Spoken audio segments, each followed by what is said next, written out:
Dans l'actualité aujourd'hui, le marché de l'emploi repart. En tant que manager, Et le bonheur dans tout ça. Chaque année, près de 220 000 femmes subissent des violences physiques ou sexuelles. En 2019, 140 femmes ont été tuées par leur conjoint ou ex. Dans le monde de l'entreprise, il faut savoir séparer vie professionnelle et vie privée, mais à quel point?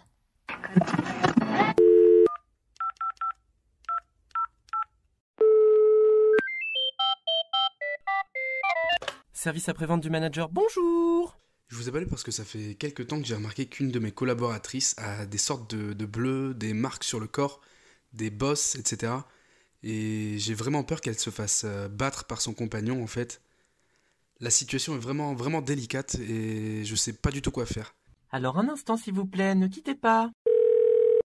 Bonjour, Françoise Brier, directrice de la Fédération nationale Solidarité Femmes. Je vais donc répondre à vos questions aujourd'hui concernant les situations de violences faites aux femmes. Comment est-ce que je dois réagir à ça ? Quand une femme montre des signes de violence qui peuvent être tout à fait visibles ou même dans le cadre de discussions où elle aborde des questions effectivement d'insultes de la part de son ex-conjoint, il est possible de lui proposer finalement de l'aide en abordant la question avec elle de façon à droite, en lui posant la question: est-ce que ça va à la maison? Comment est-ce que vous avez l'air d'avoir des blessures, est-ce que vous voulez m'en parler? Alors évidemment, il faut le faire dans la confidentialité et l'anonymat, dans une pièce où il n'y a pas d'autres personnes. Et ensuite, lui expliquer qu'elle peut évidemment disposer de ressources d'aide, soit à l'intérieur de l'entreprise, soit évidemment à l'extérieur, en pouvant l'orienter par exemple vers la ligne d'écoute nationale, le 3919, ou vers des associations de proximité.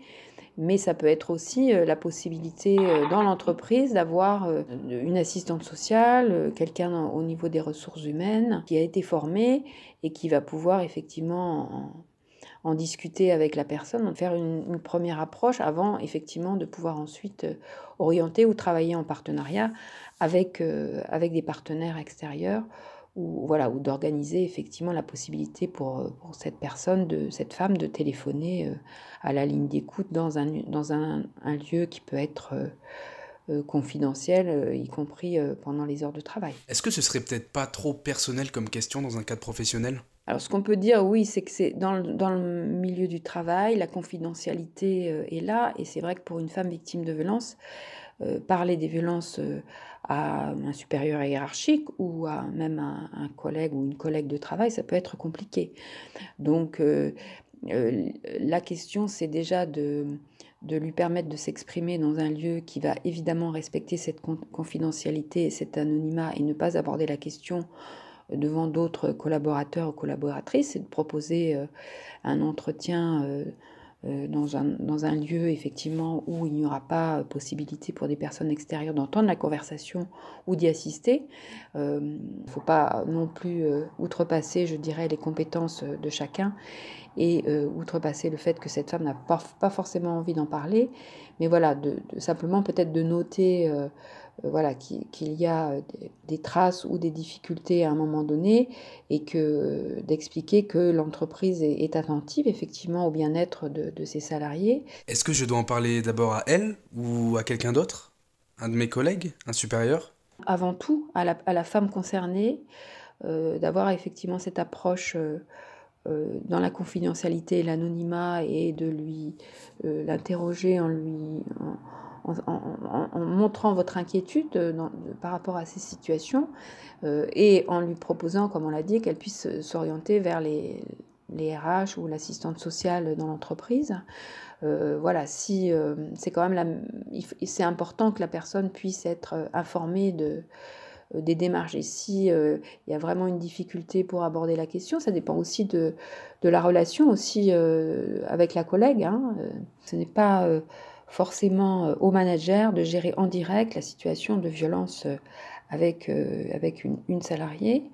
Il s'agit juste de proposer à la femme au départ de comprendre effectivement qu'elle a un soutien de la part du manager dans ses difficultés, et qu'elle peut effectivement révéler simplement qu'elle est victime de violences conjugales et qu'elle a besoin de soutien. Et ensuite, le manager va pouvoir orienter vers des personnes effectivement qui vont pouvoir entrer beaucoup plus dans l'histoire des violences de cette femme et donc dans son intimité. Donc c'est vrai que c'est pas le rôle du manager. Vous n'êtes pas là pour remplacer, être dans le rôle d'une assistante sociale ou d'une écoutante, voilà, mais d'expliquer que vous êtes en tous les cas là pour la soutenir et éventuellement l'orienter si elle le souhaite. Et qu'est-ce qu'on peut faire dans l'entreprise pour prévenir ce genre de situation ?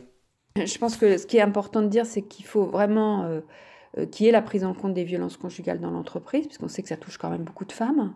Qu'est-ce que ça peut se faire à travers une formation d'une partie des professionnels de l'entreprise, que choisira effectivement conjointement les formatrices de la FNSF et l'entreprise, et qu'ensuite effectivement en interne, après cette formation, de voir quelles vont être les personnes ressources dans l'entreprise, quelles vont être les conduites à tenir, comment effectivement se positionner face à une femme victime de violence, comment organiser la réponse au sein de l'entreprise, mais aussi à l'extérieur. Donc voilà, il faut savoir que par exemple le réseau Solidarité Femmes a 67 associations en France, qu'il y a d'autres réseaux aussi qui peuvent accompagner les femmes et que l'idée c'est de pouvoir aussi mettre les sites internet. On peut aussi faire des campagnes de communication dans l'entreprise au moment du 25 novembre ou du 8 mars pour montrer voilà, que l'entreprise s'implique aussi dans la lutte contre les violences et contre ces violences à l'encontre des femmes. C'est important que les femmes sachent que dans l'entreprise, il peut y avoir des personnes ressources, des référents,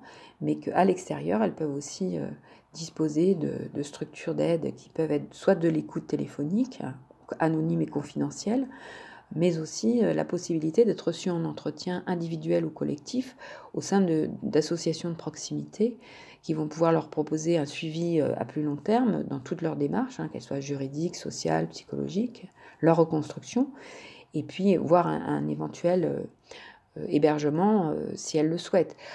Voilà. Après, les associations locales, elles peuvent aussi travailler avec l'entreprise, par exemple dans le cadre du 1% logement. Très souvent, les femmes ne souhaitent pas forcément être prises en charge dans leur entreprise. Elles préfèrent s'adresser à des ressources extérieures. Service après-vente du manager vous remercie pour votre question. Vous pouvez maintenant raccrocher. Un podcast Cadre Emploi.